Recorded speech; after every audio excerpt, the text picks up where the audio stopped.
He's ready? Okay. Good evening, everyone, and welcome to our last meeting of this year, not school year, but this year. I don't know if y'all feel the same way I do, but it sure has flown by. But we'll call the meeting to order, and if you will, please stand for the Pledge of Allegiance and remain standing for a moment of silence. I pledge allegiance to the flag of the United States of America and to the republic for which it stands, one nation, under God, indivisible, with liberty and justice for all.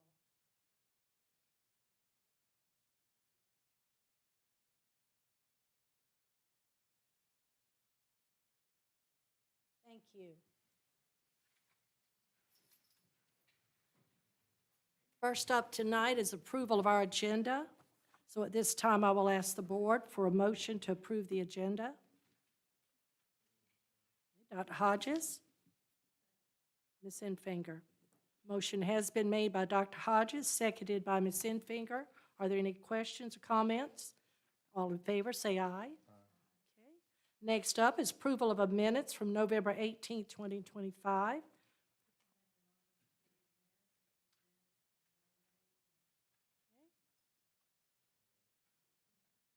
Motion made by Ms. Infinger, seconded by Dr. Hodges to approve the minutes of November the 18th. Any questions?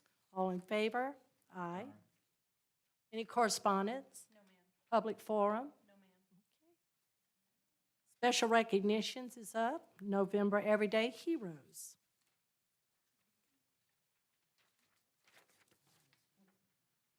Oh.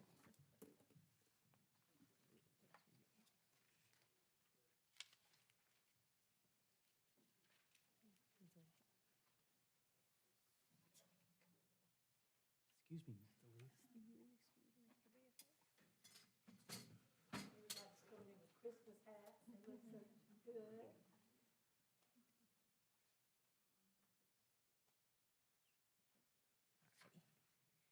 Good evening, Chairman, members of the board, Superintendent Beckwith, and distinguished guests. Dorchester School District 4 is proud to continue its Everyday Hero Employee Recognition Program, a heartfelt initiative that honors the dedicated individuals who play an essential role in the success of our schools. This program shines a well-deserved spotlight on employees who often work tirelessly behind the scenes, ensuring that our schools run efficiently while positively impacting the education and well-being of our students. Each Everyday Hero receives a certificate of appreciation and a distinguished coin from the superintendent as a token of the district's deep gratitude for their remarkable service. This month, the district is proud to recognize 3 outstanding individuals, beginning with Ms. LaTorsha Bryant, Assistant Principal at Woodland Middle School. Ms. Bryant is a trusted leader, a steady influence for students and staff, and a cornerstone of the Woodland Middle community. She was nominated by Principal Benji Kennedy, who praised her dedication and impact on the daily life of the school. Ms. Bryant is simply awesome. She balances her responsibilities as a school administrator and parent. She puts in the time and effort needed to make Woodland Middle School successful. Her organizational skills are second to none. When no one knows the answer, Ms. Bryant does. She is all over Woodland Middle School helping students, parents, and staff. Ms. Bryant is a great example of what it takes to be a Woodland Middle wolf. Ms. Bryant's commitment, calm leadership, and deep care for the school's community make her an invaluable member of Woodland Middle School.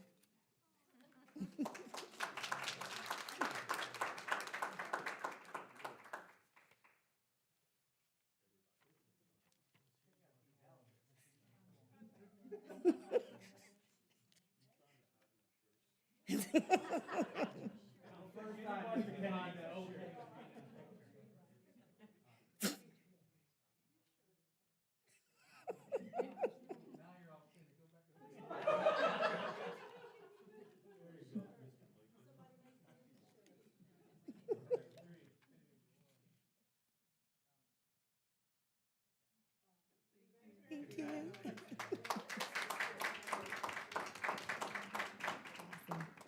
The district also proudly recognizes Miss Lakeisha Pikett, math interventionist at Clay Hill Elementary School. Miss Pikett was nominated by Assistant Principal Kimberly Hartzog, who highlighted her servant leadership, her dedication to student growth, and her willingness to support anyone who needs her. Ms. Pikett is always willing to lend a helping hand to both students and staff. Her passion for education is evidenced by her enthusiasm and dedication to her students. Clay Hill is blessed to have Ms. Pikett as our math interventionist. Her steady presence and commitment to helping every learner succeed makes Ms. Pikett an essential part of the Clay Hill family. Ms. Pikett.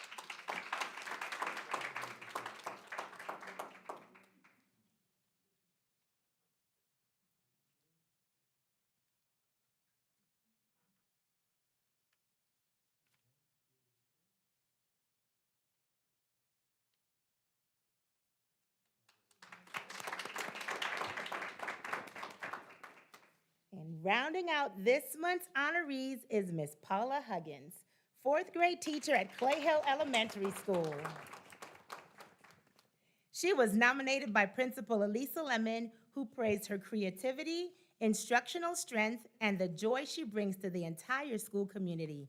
It is my honor to nominate Paula Huggins as an everyday hero. She is the kind of educator whose impact is felt not only in her classroom, but in every hallway of our school. Her dedication, creativity, and commitment to excellence set her apart and make her a true champion for students. In her classroom, she uses data with purpose.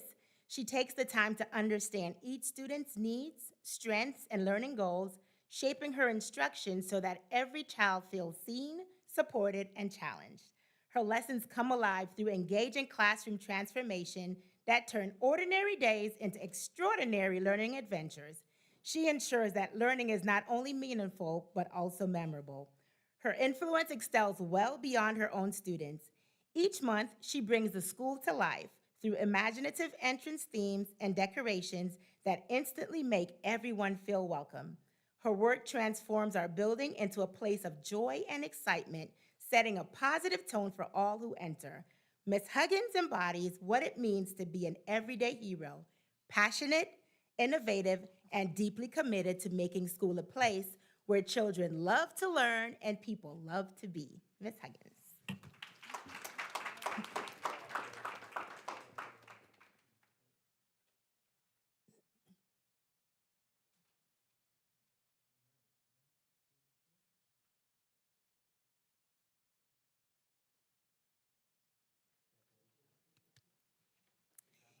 All right. Each of tonight's honorees reminds us that true impact isn't always found in the spotlight. It's in the steady hands, quiet dedication, and daily choices that keep our schools strong and our students thriving. To our everyday heroes, thank you for your service, your compassion, and your unwavering commitment to our district family. And Mr. Lakin is available to take photos in the back with your families. Thank you and congratulations to everyone. Next up is Ms. Penny Hutto, Finance.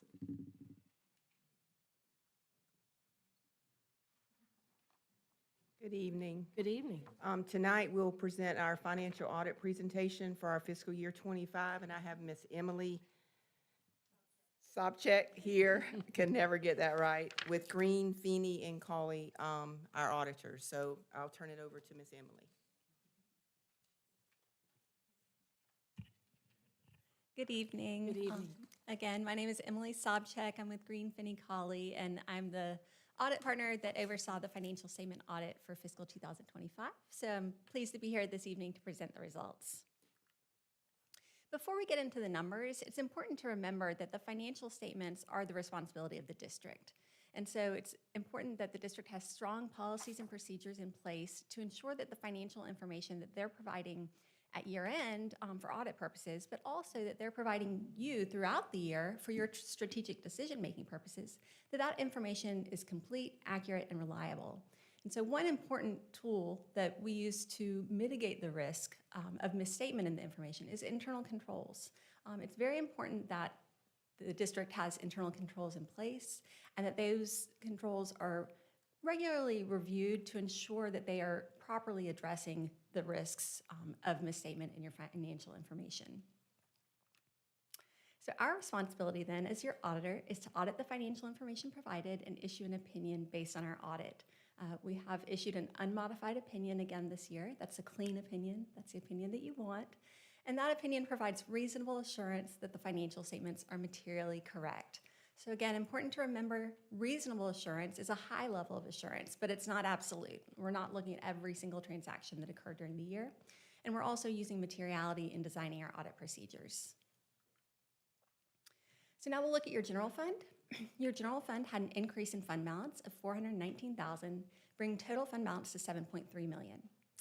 A small portion of that, about $250,000, is classified as non-spendable. That relates to things like prepaid assets.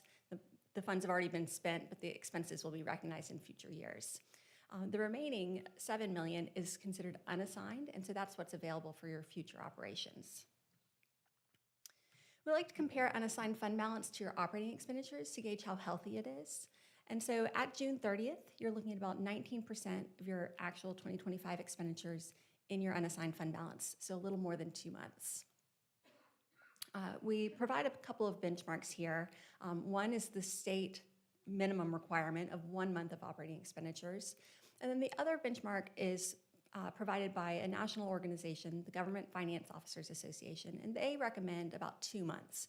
But that is just a generic recommendation for all local governments, and it's important to consider what makes this district unique when considering what the optimal fund balance would be. So some of those factors that we want to consider, a very big one is your cash flows. We're measuring fund balance at June 30th, but your property tax revenues really aren't going to start coming in until about January. And so having a healthy fund balance allows you to meet those cash flow needs without having to issue significant short-term financing to do so. And that, of course, saves you in interest costs. Having a healthy fund balance also saves you in interest costs when you issue long-term debt because you do get better interest rates if you're in better financial condition. That fund balance also allows you to be in a better position to seek additional grant funding. It allows you to have some flexibility in deciding how future capital needs are met. Also, when we're in transition years like this one with the big ESSER program ending, it allows you to continue providing some of those services that may not have state or federal funding attached to them any longer. So looking at your general fund revenues totaled $35.8 million for the year. That was about a 12% increase from the prior year as you continue to see increased assessed values resulting in increased property tax revenues.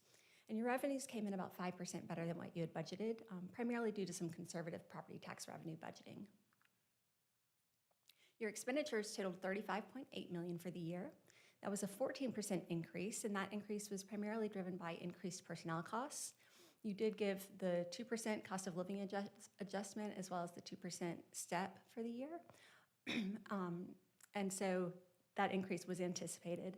And as you can see, you were very close to budget, just about 1% under your budget. So some impressive accurate budgeting there. When we look at all of your funds combined, so we have your general fund plus your special revenues, which includes the special projects, EIA, and food service, as well as your debt service funds and your capital projects funds. We're looking at total revenues for the district of $56.7 million and total expenditures of $55.9 million. When we talk about your fund level financial statements, we focus on current assets and current liabilities, but we also report the government-wide financial statements that are reported on a full accrual basis, which means that they also report long-term assets and obligations. A couple of those long-term obligations that we've talked about for many years now are your pension and OPEB liabilities. As you'll recall, these liabilities relate to your participation in the state retirement system and the state retiree healthcare plan. And so these are liabilities of those plans, not direct liabilities of the district. And while they are significant at $33 million and $27.5 million, like I said, they don't represent liabilities that you're expected to pay off. Rather, they represent your proportionate share of the total unfunded liabilities of those plans.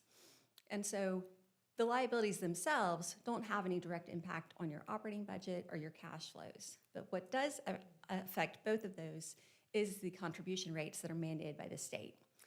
And so for the state retirement system, we had a rate of 18.5% for fiscal '25. That rate did not change from the prior year. However, as we've discussed in the past, that rate has increased significantly over the last 10 or 15 years. Just 10 years ago, we had a rate of 11%. And so now to be at 18.5%, that of course is a significant increase in a fairly short amount of time. In addition to the 18.5% for the state retirement system, you also had a 6.35% rate for the retiree health care plan. So before even considering any other benefits, just for the retirement and the health care, that's almost 25%. So then when you consider on top of that, things like FICA, health insurance, all the other fringe benefits that you provide, that's very significant, and it's a significant portion of your budget. And so when you're making personnel decisions, it's very important that you're considering not only the impact on salaries, but also the impact on your fringe benefits. Now talking about some more traditional long-term assets and obligations, we have your capital assets of $85.2 million. That was an increase of $4.8 million from the prior year, as you had additions of $7.6 million offset by depreciation expense. Of course, the most significant capital addition for the year was actually a transfer from your construction in progress of the new middle school, which now is operating and included in your depreciable assets. Looking at long-term obligations, they totaled $50.2 million as of June 30th. That was a decrease from the prior year as a result of making your regularly scheduled principal payments. There were no new long-term issuances during the year. In addition to your long-term debt, we also continue to report your compensated absences, that's earned but unused leave, and that totaled $511,000 as of June 30th. For fiscal '26, we're expecting debt service requirements of $3.7 million for the year, including both your principal and interest. So each year, in addition to the financial statement audit, we also perform the additional compliance audit that's required by the federal government. That's the single audit. This year, and I apologize, I do have a mistake on this slide because we actually audited two programs. One was IDEA, and the second was ESSER. So for the last time, we're looking at that ESSER program, and I'm pleased to say we have no findings to report on either of those. In addition, and so that single audit is reported in a separate opinion that's in the back of your financial report.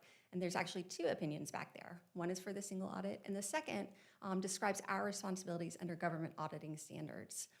And so that's another place. One of those responsibilities is if we identified any significant deficiencies or material weaknesses in your internal controls, or if we identified material noncompliance, we would be required to report it in one of those reports. But again, I'm pleased to say no issues to report, no findings related to either the financial statement audit or the single audit this year. So that really is what reflects very highly on management, on Ms. Penny and Ms. Anna and what they're doing throughout the year to ensure that policies and procedures are adhered to, that everyone's doing things the right way, and that financial information that they're providing you, that you know that you can rely on it.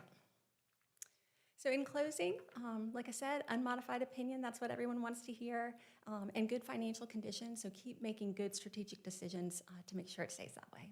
I'm happy to answer any questions that y'all have. Any questions, board members? Thank you, Ms. Emily. Thank you.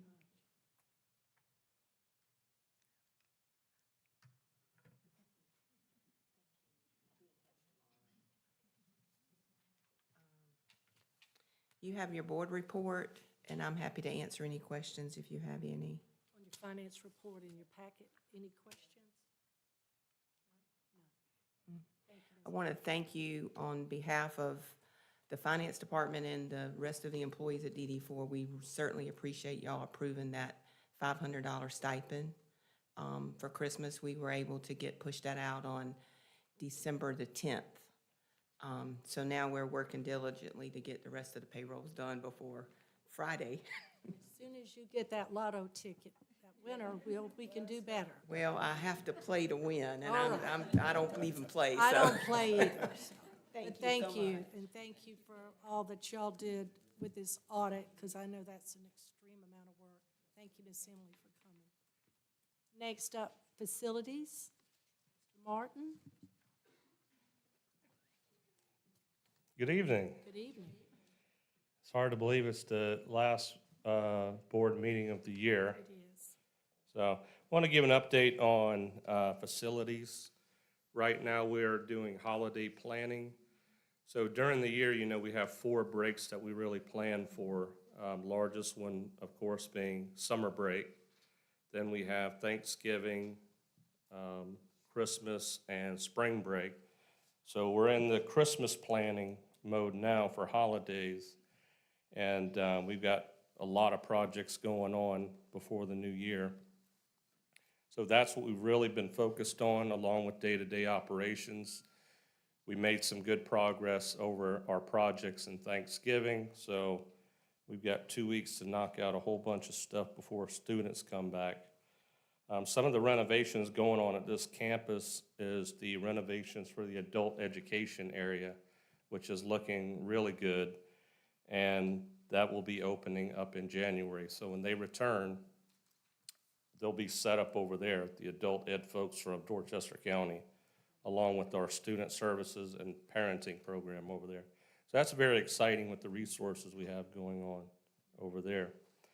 We also attended emergency preparedness during the last few weeks. Our incident command team met with Dorchester County, along with the superintendent of DD4, superintendent of DD2, to go over our emergency response protocols. And we're gonna be, and that's for any type of event, not just, you know, worst case scenario, active shooter stuff, which we'll have exercises coming up, I think, in June for that. But it's just being ready and being cohesive between all the departments, which is very important and exciting because we have a great relationship with our partners. Technology, we've got new interactive displays going in at Williams Memorial over the break and Clay Hill Elementary School. So that's a total interactive display refresh, and then we'll focus on the other schools. So we're staggering those in over the next couple years. The remaining boards will definitely take place of the non-working boards at the other schools, but that's been a much-needed item that's gonna go in and really help the schools out, because we've got a lot of boards going down. They're at the end of their life cycle right now. Food and nutrition services, we've already started kitchen upgrades over Thanksgiving break. Woodland High and Harleyville got full replacements of their walk-in freezer and cooler, all their racks in there. So now they're gonna be getting equipment over the break. And it'll be about 95% done when they come back. There's a couple pieces of equipment on back order that'll come in either January or February, but that's replacing some 30-year-old equipment in some of those kitchens. So that's really exciting. Transportation, their recruitment efforts are a priority to get more drivers staffed, and they've got 2 candidates right now that are in our driver training program, so that's exciting. And we've taken on our 7th electric bus, so that's exciting. We have 1 more that I heard was delivered, but it's not on the road yet. So if you've ever ridden next to one, it's very cool because you can't hear them. You know, they're quiet, so that's really neat.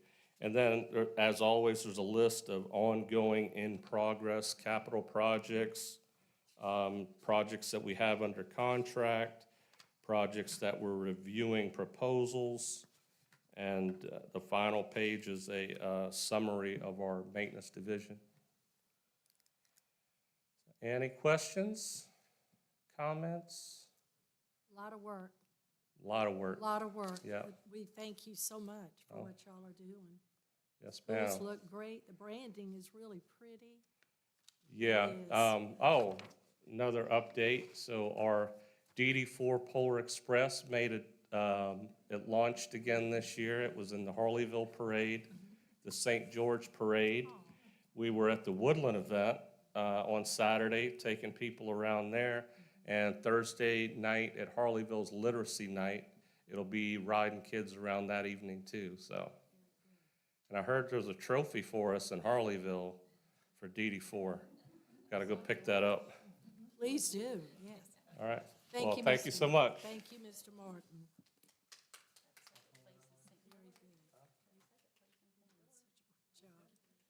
Next up is policy updates. Mr. Beckwith? Okay, we have a number of policies up for a second and final reading. They would be the majority of the E's, student services, and it kind of combines a number of different departments and areas within the district. So these are updates. Not too many changes on these, just updates to policies that are just outdated. Can you read them? For the most part. So this would require a motion by the board. Okay.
EFE-E1 and EFE-E2.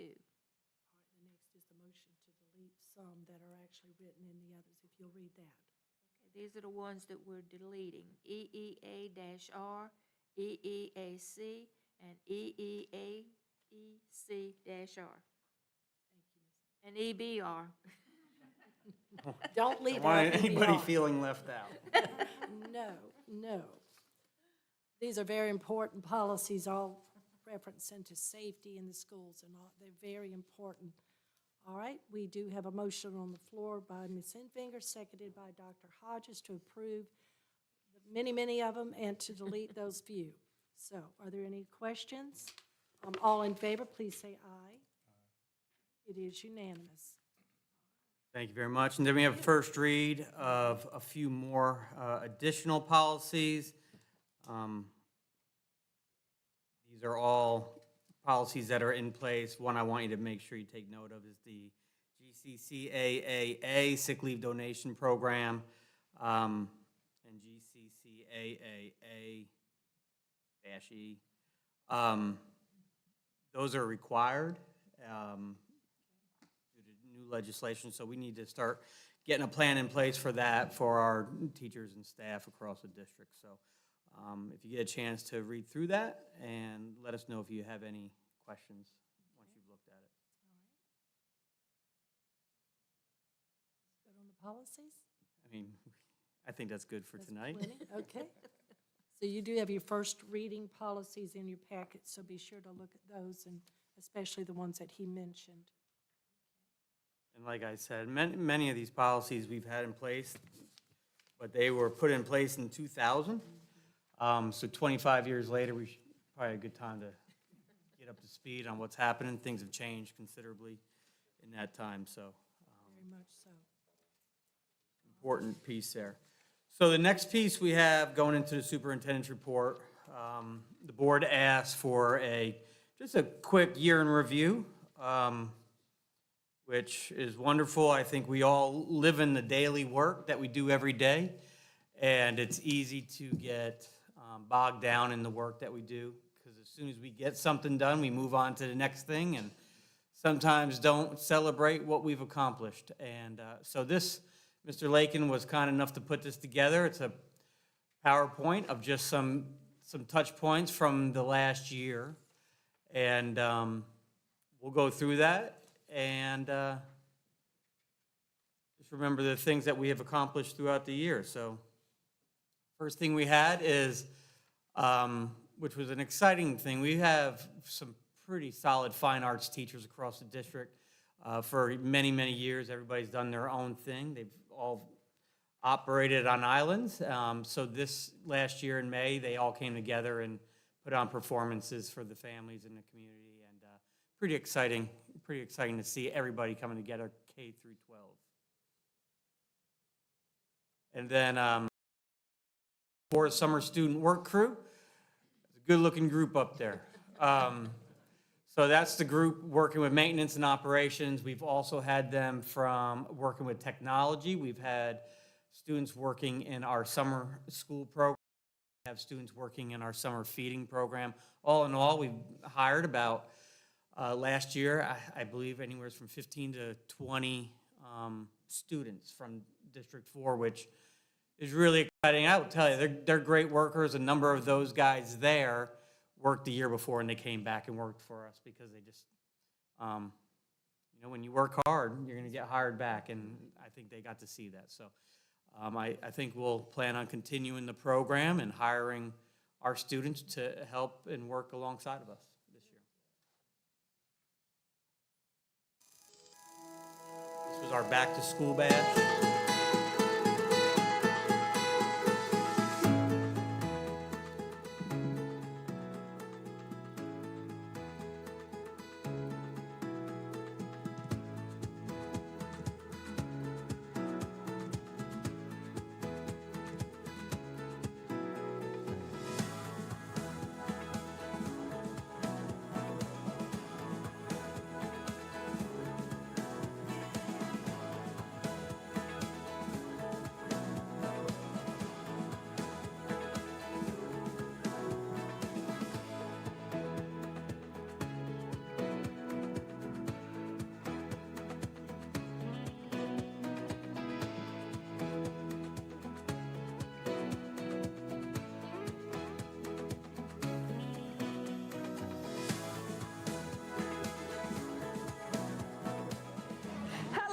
Ms. Busby, one of the assistant principals at Woodland Middle School. We are having a great time out here at our Back to School Bash. We are seeing new students as well as our old students, and we can't wait to start the 2025-2026 school year.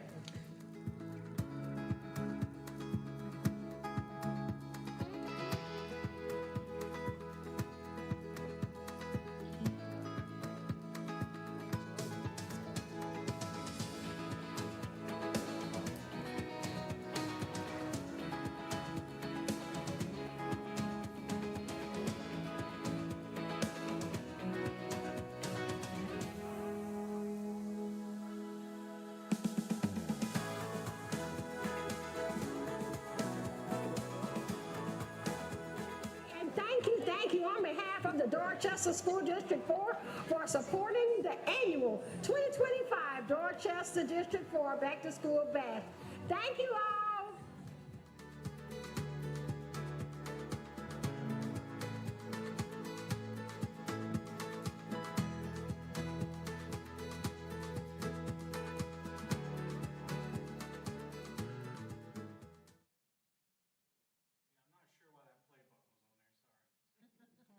Oh, that's good.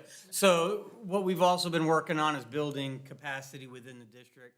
This is aspiring administrators, so these are all teachers in the district. Working with Dr. Sanders to get this up and running. Just trying to find administrators that we can work through the system and promote in-house to become future leaders of our school. So we just got that started about a month ago. And they are, in January, going to be going to schools to shadow assistant principals. So we're excited about that opportunity. And then,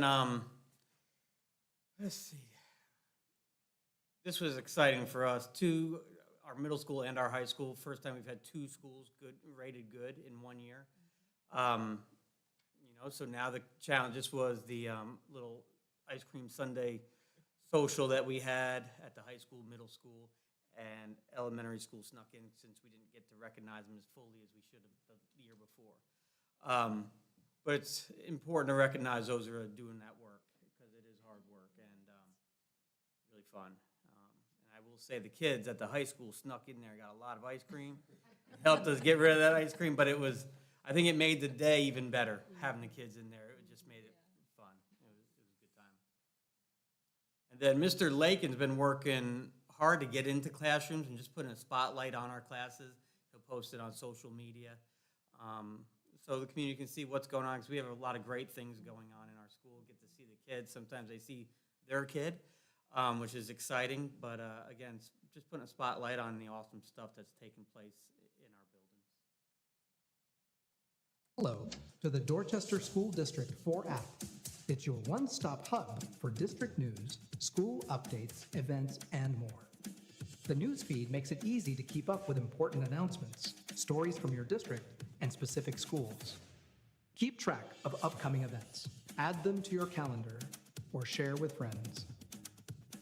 Access lunch menus, documents, and other district resources.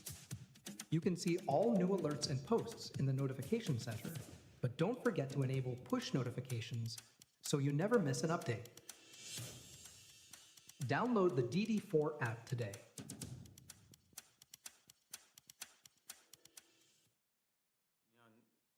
We all know it's a fast-moving world anymore, so people don't have time to get onto the website. They just want to have a quick app, hit that, and get onto the app and find all the information they need. I think at this point, we're close to 1,000 downloads. Is that right, Mr. Lakin? Yes, sir, that's the goal. Awesome. So between the different types of phones, he's monitoring, but it's all about getting the information out there in the best way possible, and been pretty successful up to this date. Everyday Hero, we continue to do that every board meeting. It's great to see the folks that we recognize. There's so many that do such a great job, and it's fun to see who gets recognized each month. But it really just does put a spotlight on the people doing a great job across the district. And then our Exceptional Children's Department has really done a great job getting Special Olympics going for all of our elementary schools. And what's really nice about it, it's our elementary kids out there, but the high school gets equally involved, the middle school's involved, and it really becomes just a district event. And if you get out there during one of those events, it is good madness, you know, controlled chaos, but it's a ton of kids just having a great time and the adults secretly having a good time. But it brings everybody together, and it's really about unity and doing good for all of our students. So it's great. So we had the robotics. Robotics continues to grow in this district. We had our first women's robotics team compete and do extremely well. A few of those members just went to Harvard and MIT last week, so they continue to stay in that area, that field. To work with the engineering departments up there and just grow as hopefully future engineers possibly. But just great to see. And then our ag programs at the middle school and high school, they do so much more than sell awesome boiled peanuts at the football games. But they do place at local fairs, you know, but more than anything, it really is indirectly, it's quite a leadership program. Instills those values in our students, and they are a great group of students. And the teachers do a great job with pushing them and giving them freedom to explore, while also keeping them corralled enough to grow and be effective in that field. You know, we're always celebrating in all of our schools. This is the high school breast cancer walk. I think every one of our schools at some point or another, or currently, is impacted by breast cancer or cancer or anything. You know, there's so much out there that people deal with every day, and it might not be staff members, and it might not be a student, but it might be a parent, a grandparent, aunt, uncle, or just a close friend in the community. So important to recognize that, important for students to understand the impact and what kind of impact these types of things play, and how important it is to support people who are going through some challenges in their life. Part of the parenting program with Miss Green and federal programs, working with our parents to really support reading at home. And, we take it for granted that if you know how to read, you know how to teach children, you know how to do that. But teaching children how to read is not simple. It's tough to be patient and listen to them sound out words if they're working through the phonics and phonemic awareness pieces, but that's how you do it. And so she works with our families to make that happen. Then our elementary basketball and soccer programs have continued. Now it was cold at the end of the season this year, but they were still out there and making it happen, and great participation. We had over 200 kids participating this year. I think we had about 20 soccer teams between first grade and fifth grade. Our high school kids get involved and support it, and it's just, again, it's just a great experience, and it's a great way to get our families out to Woodland High School and see our facilities. Odyssey Virtual Day, Dr. Thompson had this organized with his team to bring career opportunities to the students. He did it in a unique way, which was virtually, and you can see the students that were on there exploring some opportunities, but I think it was the first time that's happened, and it was it's always tough to start something, so they got it started, and they'll continue to grow it, but I think it was a great opportunity for our students to be exposed to career options out there. And then community food drives. I think we've had more community food drives this year than we've had in this last calendar year. It's not as simple as just having a truck show up. We got to have people there to support it. Again, another opportunity to bring everybody together and support. And I know this comes out of the parenting group with Miss Green. It also comes out of Dr. Stevens' group. And when we had some things in November where people are going to start losing some food opportunities and options, Dr. Stevens and her team were working hard to make sure we were getting people here to provide food, especially as we were approaching the holidays and Thanksgiving. I think before things changed a little bit, I know they were working on getting some turkeys delivered and some other things, and great for the community. What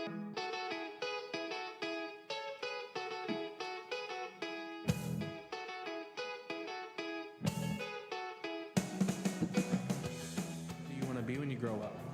I'm gonna be a veterinarian. Teacher. Police. I want to be a rapper and a doctor. A truck driver. Police officer. I want to be the same thing as my sister, Dolly. What is that? A baseball player. I want to be a police officer. I want to be the doctor. I want to be the teacher. I want to be a principal. I want to be a teacher. An astronaut.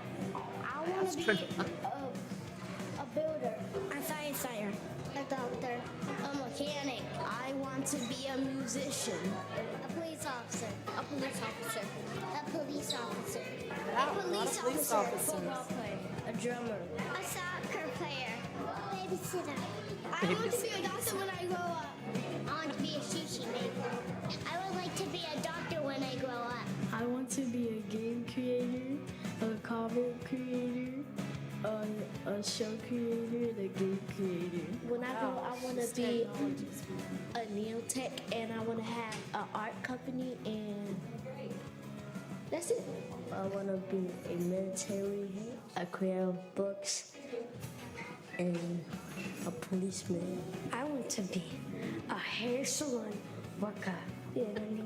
I want to be a teacher when I grow up. I want to be a cop, When I grow up, I want to be a diesel mechanic. A truck driver. I want to be a hairstylist and a nail tech. OBGYN. When I grow up, I want to be an entrepreneur. I want to be a singer. I want to be like a writer. I kind of want to be in the healthcare field. A doctor. I want to be like a veterinarian, honestly. A pediatrician. I want to be a doctor when I grow up. When I grow up, I want to be a cosmetologist. I want to be a veterinarian. A teacher? Help children and animals. I want to be a surgeon or an OBGYN or a nurse that helps with like the babies. An engineer or a nurse or something. Or become like a WNBA player. I want to own a high fence ranch and farm deer. I want to be a lawyer. I want to be a real estate agent. I kind of want to be something with science because I haven't figured out. Because I wanted to be like an astronaut for like a long time until I went to space camp. I want to be a nail technician. When I grow up, I want to be an engineer. A chef. I want to be a cosmetologist. I want to be an actress or a dancer. If I want to be an NFL player, I want to be a green architect. An ultrasound technician. I want to be an aerospace engineer. A dermatologist. I want to be an artist. I would like to be a 911 dispatcher after college. I want to build computers. I want to be an FBI agent. A teacher. I want to be a photographer. I want to be a cosmetologist or a pediatrician or ultrasound tech. I want to be a real estate agent. I want to be a historian. I want to be a welder when I grow up. I want to be a mechanical engineer when I grow up. I want to be a NICU nurse when I grow up. I want to be a nurse when I grow up. When I grow up, I want to go play basketball overseas, and if that don't work out, then I'll go be a plastic surgeon or something. I want to be a pilot. I'm going to be an electrician. I started over the summer. When I get out of high school, I'm going to do it full time. A civil projects organizer. After graduation, I plan on going to college, getting my kinesiology major, business minor, and hopefully play college football. I plan on going to college for business and marketing, and hope to get a full-ride scholarship for football. After graduation, it's off to college, RCC College, to major in psychology. I plan on going to college, Savannah State University, and then while I'm in college, I'm going to be reserved in the National Guard.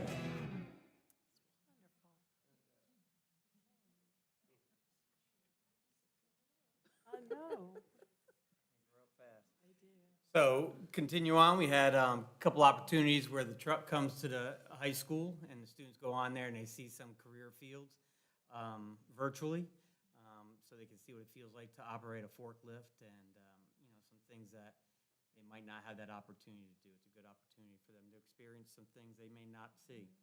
We have Cheeks Daycare. That was a big rush Look at this the year to little try face to on get the that back. rolling because it did start right after the school year. We were pushing and just couldn't get it there. I think enrollment in the future will continue to increase as families know it's a true, honest thing that is happening. When you're working with your children, you can't go on assumptions and hope it's going to be open. You got to go for the sure thing. So it's a sure thing now, and we're looking forward to increasing that. Adult Ed, I think we're excited to renew our relationship and our partnership with adult education. This was down in Somerville, and we had some dancing people out there. I was not one. But we got to tour the facility, and it's just neat to see. It's neat to see young adults, adults in general, bilingual, all sorts, very diverse group, all there for different reasons and got there for different reasons, but trying to make better for themselves, and it's pretty neat. It's exciting to see it in action. Pizza bingo night. This was a family night they had over at Woodland Middle School, and I believe it was one of those where they put the RSVP out or the interest out, and it came back a lot. In a good way, one of those really good problems, and ended up being a really good night. And anytime you bring families in and you have students in and you're doing fun activities, that's always a win. And then continuing on with developing our people from in-house, this is our assistant principal development. We meet with them quarterly for the most part. This was their shadow day where they shadowed a principal in the district, not their own, but a different principal. Then they come back here and we talk about it, have conversation, and really just an awesome opportunity for reflection. And then Saturday, this was over at Woodland High School, so this just happened. A lot of giveaways for families, toys, things for the house, bikes, food, Santa Claus, Polar Express rides, just a lot of arts and crafts, and then some vendors, just a lot of opportunity for our families. And if you came by, you would have seen the parking lot was packed, and they were cooking up those hamburgers and hot dogs, and it was just a fun day, real fun day. Attendance celebrations, we continue to celebrate attendance. They had those celebrations today, I believe, at the elementary schools. I think they share some cotton candy with them, some sweet treats. But there has been an intentionality with attendance across the district, and we've seen an improvement in that area.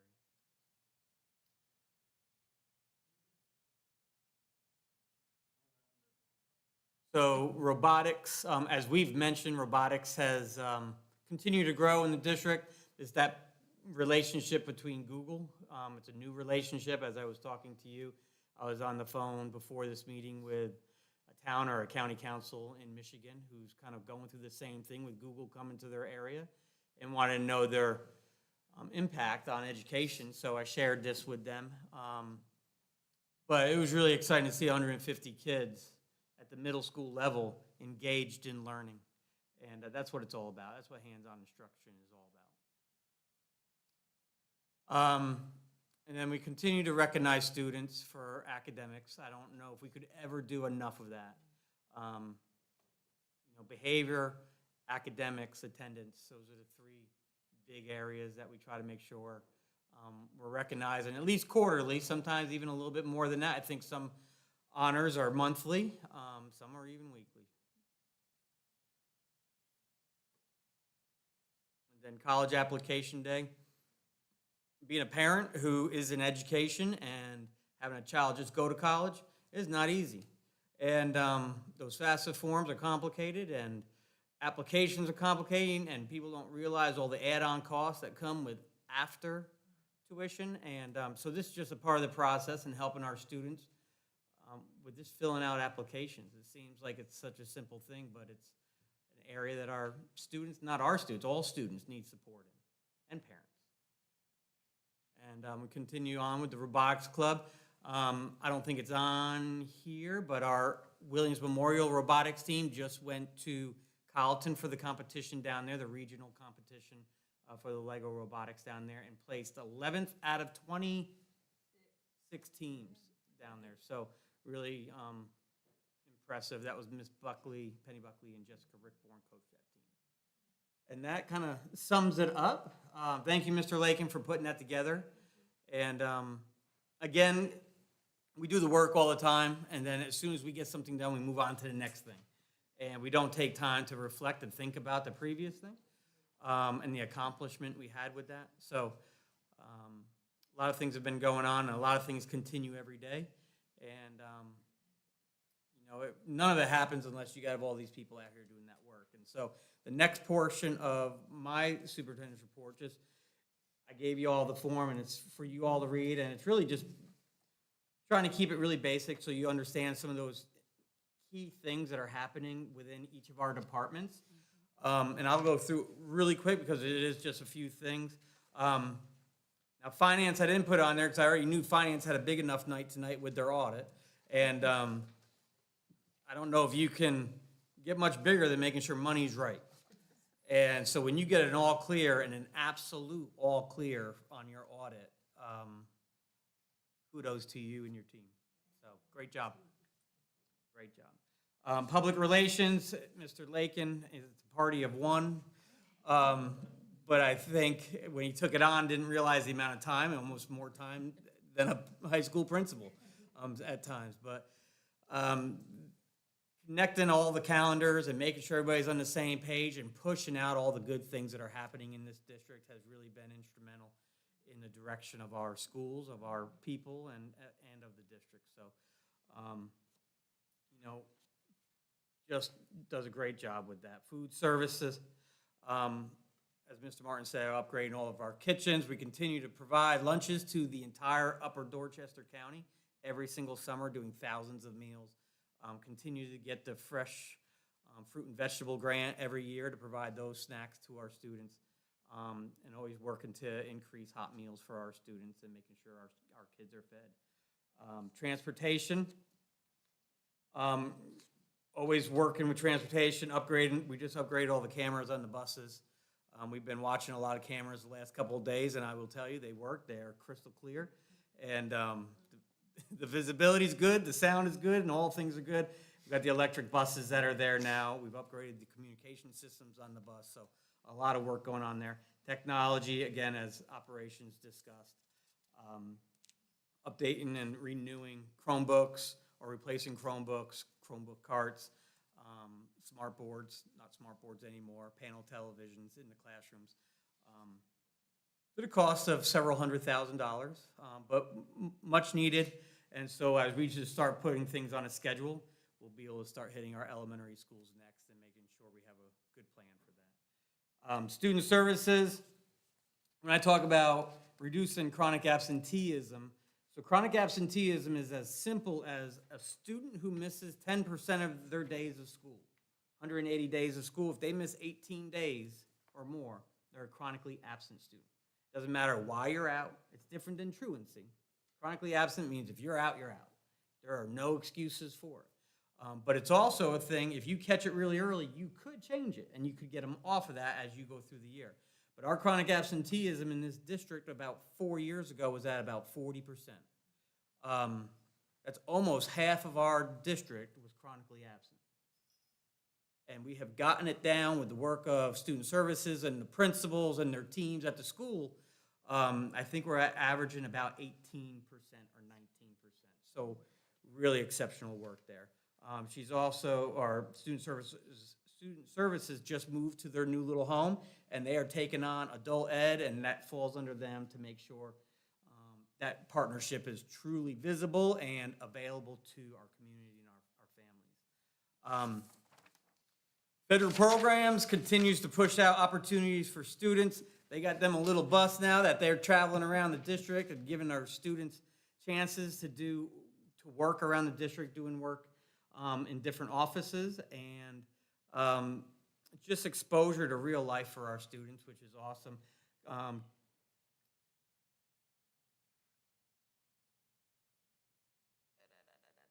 So they have their work-based learning lab that has just, and I hope I don't ruin your surprise because I know Ms. Tutter wants to do a ribbon cutting over there, and I told her how successful we are with ribbon cuttings. But a work-based lab for our students to learn true life skills. And so they've transformed a room over at Harleyville right by the gym that has the kitchen, full kitchen in there, full all the things they need, washer, dryer, and all the things. And they're continuing to work on it, but just, again, more opportunities for our students with hands-on life learning. There's curriculum work going on. Just a lot of opportunities there. Assessment and accountability, really streamlining our security across the whole district. I don't want to say it was a little loosey-goosey, but we had to make sure everybody was on the same page. And we've done that. We went to online registration for our families 2 years ago. There's always bumps in the road as you do that, and we were completely aware that that would be the case, but you don't know until you do it. So we're looking at alternative programming instead of Power School to be able to push that online registration. That might be a little more fluid and helpful for our families. So excited about that. Operations, we all know we get that report each month. Tons of projects going on, especially like Mr. Martin said, when the schools are out is when the most work is happening. And appreciate all the principals for their flexibility as things are just coming and going. And sometimes it's really fast and sometimes it's really slow. It just depends on what's available at that time. Federal programs, we have the Parenting Center opening up over here, which we're really excited about. Ms. Green and Dr. Jackson have done more and more things with our families and providing workshops and opportunities. We got a little food pantry down that wing. We got a clothing closet down that wing for our families to be able to be a part of and take part in. Which then gets me to exceptional children. I think I flip-flopped Ms. Tutter's group, but talked about that one. And then we got human resources. You know, really trying to build from in-house and trying to build leaders who are teachers and trying to get them into the role of administrators. And then trying to grow our assistant principals to be future principals in our district. As a part of that, Dr. Sanders and her team have partnered with Charleston Southern to work to get student teachers out this way, get students from Charleston Southern do internship hours within our district, to pay a portion of graduate degrees for people who go back and get their master's degree. Dr. Sanders will be teaching half the classes to all, maybe not quite half the classes, a class a semester.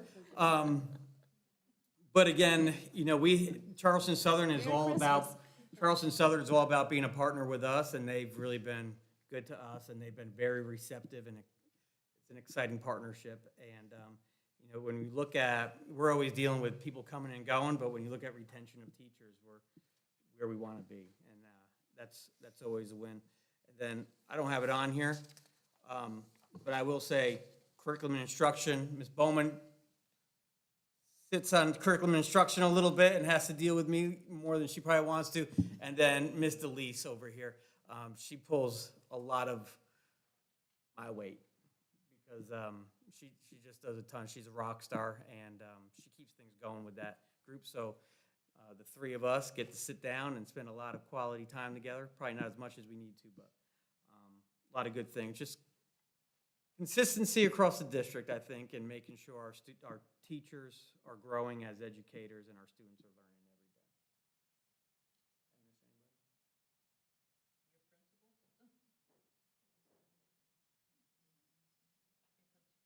every day. Then I will say our principals.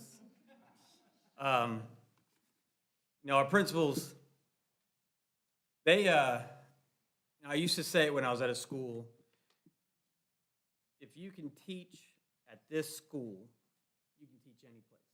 And you can't say that about teachers at some schools. You can't take some teachers at certain schools and place them in another school and then be successful. It takes a special person to be able to teach at certain places. And I would say with our principals, it's kind of the same thing. There's nothing easy about their job in this district when it comes to our students, our families, our community, because of the amount of need from everybody that they work with. And you know, some of our principals don't go home until after their kids and families are in bed. So always appreciated and always amazed by the work that you all do, principals. And you know, with that, when we get back in January, we get to really hit the ground running. So thanks, y'all. Thanks, everybody. That's it. That's it? I need water. You need water now? Okay, well, help yourself. Ms. Evelyn is not well tonight. There was a legislative update, and we just attended a legislative conference in Charleston last week and a weekend before. And the hottest topic that they're talking about right now is property tax reform, trying to help people. So if you have any suggestions, send them in.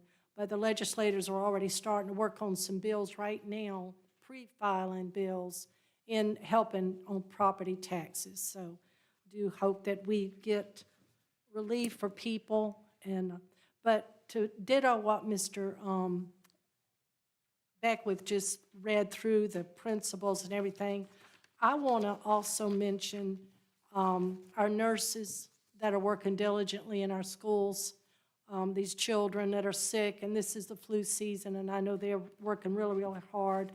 And our sheriff's department, these men that stay here all night and listen to us gab and talk, and our resource officers, they're in the schools, and when I go in the school, I just see them. I don't really think about what they're actually doing because we're so used to seeing them. But I know that they're looking out and they're watching to see if there's anything that they need, that we need to be concerned about. So safety and fun, to me, are the two main things for our schools. And looking at those children's faces on that video earlier, you can see all of them. They're really enjoying their schools. So with that note, at this time, I believe we will go into executive session to discuss a personnel matter and legal matter.